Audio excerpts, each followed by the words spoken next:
saudara-saudara sekalian, seluruhnya warga Jakarta ataupun dari luar Jakarta yang saya sungguh amat cintai.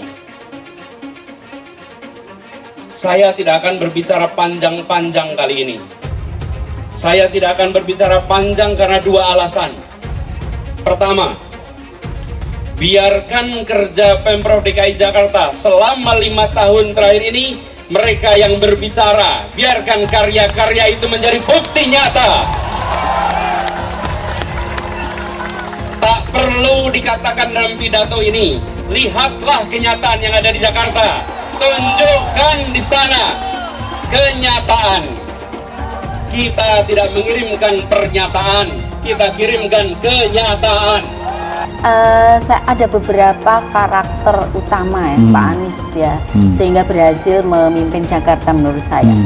Yang pertama itu beliau secara pribadi adalah orang yang baik.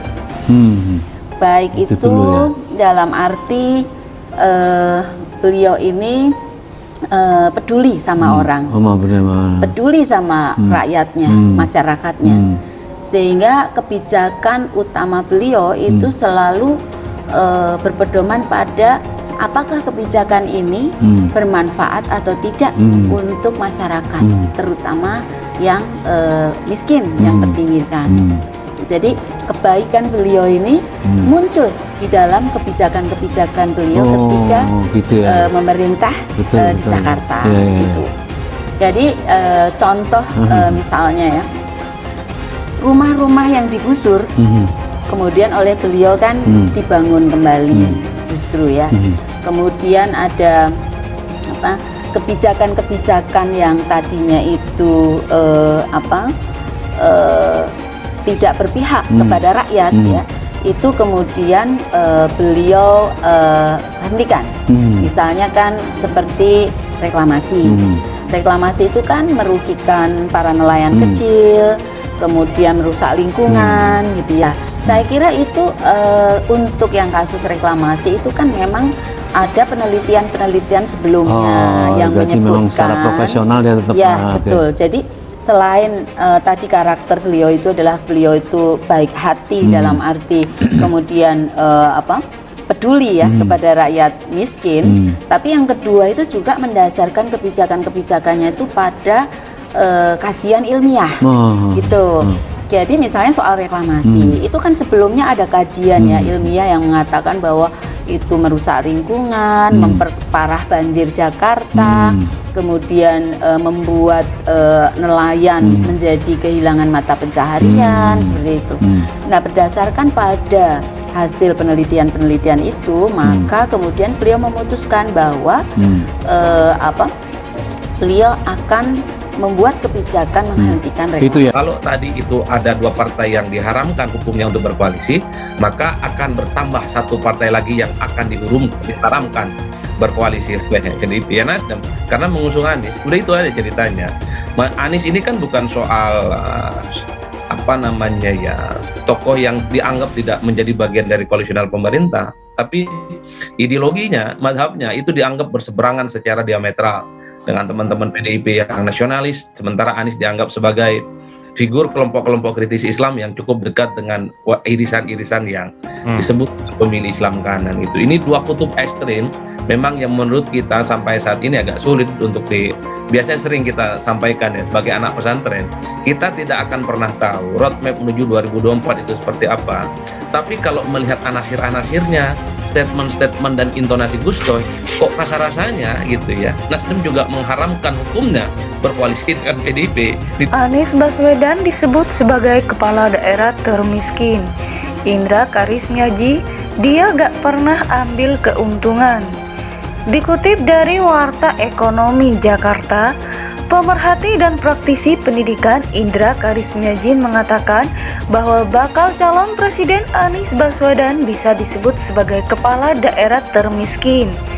Ini dikatakan Indra Karismiaji saat berbincang dengan tokoh masyarakat Kristen DKI Jakarta, Pendeta Sepat Supit lewat channel YouTube Laman TV. Kalau masalah finansial sudah terbuktilah Pak Anies itu kepala daerah termiskin. Sepertinya karena beliau memang tidak mengambil keuntungan. Kan gitu, kata Indra. Jauh dengan apa yang ini baru ramaikan pejabat-pejabat di pajak dan lain sebagainya.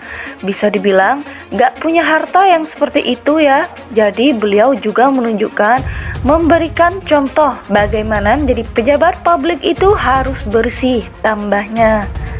Selain sikapnya, Indra mengatakan banyak program Anies yang ditiru kepala daerah lain. Dan yang menarik tuh, banyak program beliau yang ditiru oleh kepala daerah lain. Termasuk kalau nggak salah nih sumur resapan. Itu juga dicontoh di Jawa Tengah, kan begitu. Yang dihujat-hujat sama orang malah di Jawa Tengah juga kan diprogramkan, kata dia. Pendeta Sepat Supit juga menambahkan bahwa kota internasional pasti ada, itu sumur resapan, seperti di Jepang dan di Amerika.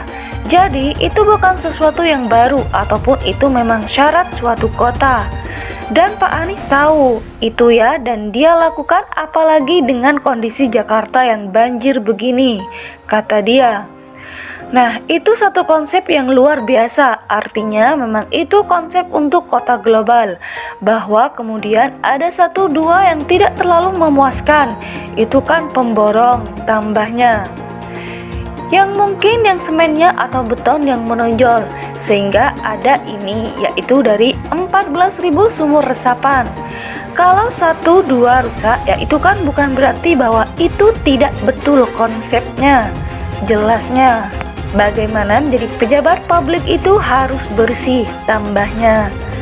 Selain sikapnya, Indra mengatakan banyak program Anies yang ditiru kepala daerah lain. Dan yang menarik tuh, banyak program beliau yang ditiru oleh kepala daerah lain. Termasuk kalau nggak salah nih sumur resapan. Itu juga dicontoh di Jawa Tengah, kan begitu. Yang dihujat-hujat sama orang malah di Jawa Tengah juga kan diprogramkan, kata dia.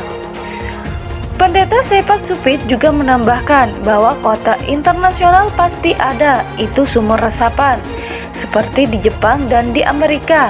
Jadi itu bukan sesuatu yang baru ataupun itu memang syarat suatu kota. Dan Pak Anies tahu itu ya, dan dia lakukan apalagi dengan kondisi Jakarta yang banjir begini, kata dia. Nah, itu satu konsep yang luar biasa, artinya memang itu konsep untuk kota global, bahwa kemudian ada 1-2 yang tidak terlalu memuaskan, itu kan pemborong, tambahnya. Yang mungkin yang semennya atau beton yang menonjol, sehingga ada ini, yaitu dari 14.000 sumur resapan. Kalau 1-2 rusak, ya itu kan bukan berarti bahwa itu tidak betul konsepnya, jelasnya.